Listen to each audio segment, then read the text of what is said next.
I raced to the hospital after receiving a frantic call about Colby's car accident, my mind reeling with worry. When I arrived, the doctor's puzzled expression caught me off guard. We just explained the situation to his wife. What wife? I blurted out, momentarily forgetting my concern for Colby. Who else could he have spoken to if not me, his wife? Confusion gripped me, freezing me in place. My name is Cassie, a 32-year-old office worker. Colby, my 35-year-old husband, and I met through friends and built a life together. Though we hadn't yet had children, we filled our days with cherished moments, exploring new places and dining out on weekends. 3 years into our marriage, things took a turn. Colby's job, which had always involved frequent travel, intensified even further, spilling into weekends. With each passing day he was away, he grew more distant. One evening over dinner, I decided to confront him.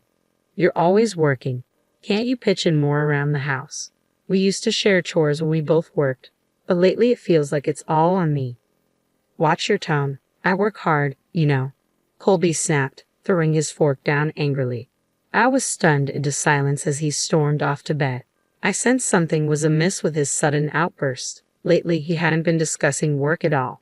Colby used to bring back souvenirs and share stories from his trips, but that had dwindled. Was he really working as much as he claimed? I tried not to dwell on it, but the suspicion cast a dark shadow over my heart. A week later, while Colby was in the shower, I brought him some clothes. I'll leave your pajamas on the shelf, okay? As I turned to leave, I noticed his phone on the shelf. Growing more suspicious, I found myself carrying his phone to the living room. I'll put it back before he finishes showering, I assured myself.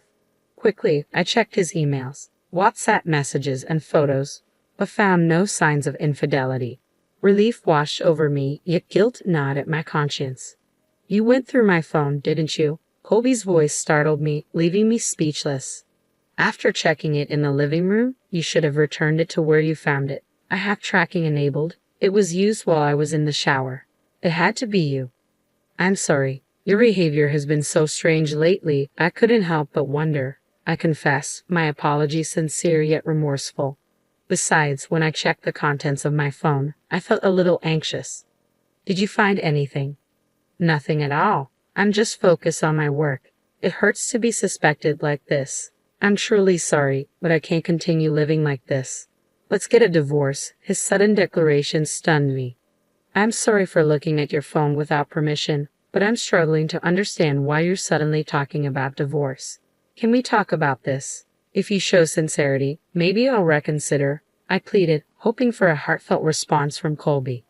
He smirked, waiting for my reaction. From now on, you'll handle all the cleaning, cooking, and laundry.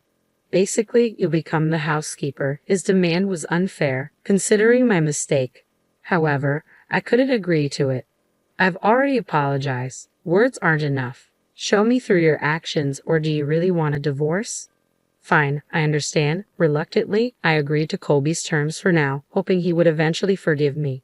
It had been a month since then. The next day, as I packed for Colby's business trip, he left all the preparations to me while engrossed in his work on the phone. Hey, have you reconsidered the divorce? Yeah, I'll think about it after this trip, Colby responded casually. Lately, I had been shouldering all the chores and handling the bills at his request. It was taking a toll on me, leaving me stressed and exhausted.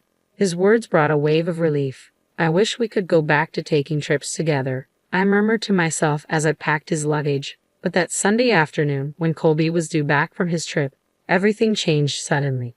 The phone rang, and it was the hospital on the line. Are you a relative of Colby? Yes, I am. What happened? My heart raced as the nurse explained that Colby was unconscious after a car accident. She had found our home number in his scheduled book and called me. Without a moment's hesitation, I rushed out of the house and headed straight to the hospital. Please let him be okay, I prayed silently as I arrived at the hospital and was directed to a conference room. How is my husband? I asked anxiously as I entered, confusion clouding my thoughts and making my heartbeat thunder in my ears.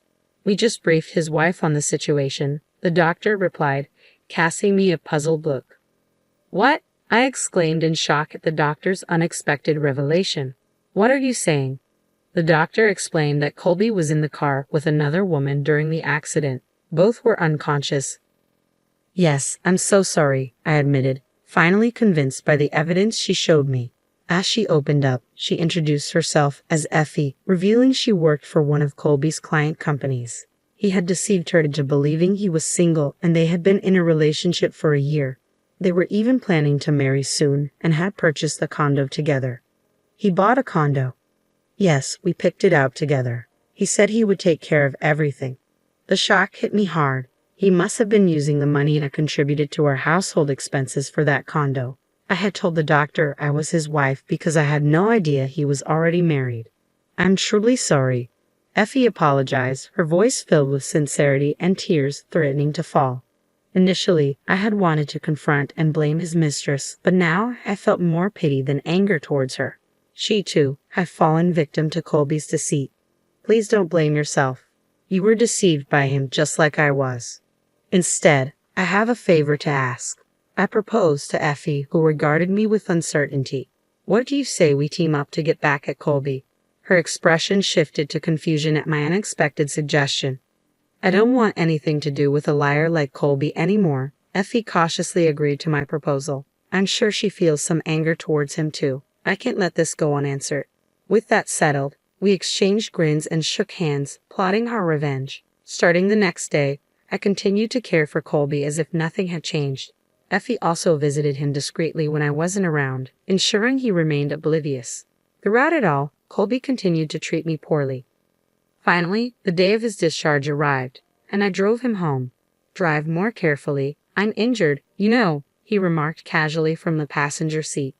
You're so useless, Colby sighed loudly, his attention already drifting to his phone, likely texting Effie. He seemed so carefree, unaware of everything. I couldn't help but smirk as I accelerated the car. Upon arriving home, I pressed the doorbell. Colby smirked. No one's home, you know. But today was different. Welcome home, Effie greeted him as she opened the door. What? Why? Colby looked bewildered as Effie ushered him into the living room. Even after he sat down, he remained speechless. What's going on? Colby finally managed to ask. We met the day you were hospitalized. We've become good friends, I explained calmly. What are you two planning? His suspicion was palpable. We're not planning anything sinister. We just want to discuss the future, I clarified as Effie and I sat facing Colby, who started to lose his composure. What's going on? You've been having an affair, haven't you? Pretending to be on business trips while actually with her. You've even bought a condo to live together. You threatened divorce just to be with Effie, I accused, my voice tinged with hurt and anger. Colby fell silent for a moment before defiantly meeting my gaze. Of course, I'd rather be with a younger woman like Effie than with an old hack like you. So, you're going to divorce me? I nodded, trying to mask my own hurt. We were planning to get married soon, so it all works out, right, Effie? Colby smiled at her, but she remained expressionless. I won't marry you, Colby, Effie stated firmly. What? I almost chuckled at Colby's stunned expression. You lied to Effie about being single, and now you think you can marry her. But you're leaving me, Effie. There's nothing stopping us now. Effie let out a deep sigh. After seeing how you treat your wife, I have no desire to marry you. I can't subject myself to that, Effie said firmly, her tone resolute. Colby's pleading tone sent a shiver down my spine. Why did you bring Effie here? You're confusing her. Fix this. Actually, I'm glad Effie could see the truth for herself. And here are the divorce papers. I've signed and stamped them already. You just need to do your part, I stated calmly, handing over the paperwork. It seemed Colby had been lost in a fantasy of a blissful life with Effie, oblivious to the practical and emotional consequences. Of course, you'll have to pay. You had an affair. I have plenty of evidence, including WhatsApp messages and photos from Effie, I stated firmly. No way. I'll also be seeking damages since you deceived me into thinking we were in a serious relationship with plans to marry. Being with a cheater like you makes my skin crawl. Don't ever contact me again. Between Effie and me, you're looking at about $4,000 in damages. Just so you know, I concluded, my voice unwavering. Initially trembling with anger, Colby's knees buckled, and he began to shake with anxiety. That's impossible. I just bought a condo. That's not our problem, Effie asserted as we stood over Colby, who hesitated before finally crawling over to my side. I made a mistake, okay? It was a moment of weakness. I'll never cheat again. Please give me another chance, he pleaded, looking up at me with clasped hands as if praying. Stand up, I commanded, my disgust mounting at his pleading expression. You were ready to leave me. How can I trust anything you say? Don't bother. From now on, communicate through my lawyer. And as for that condo, it's marital property, so we'll be splitting that too. What? What is this? Colby seemed stunned, clearly having daydreamed about a blissful life with Effie without considering the financial implications.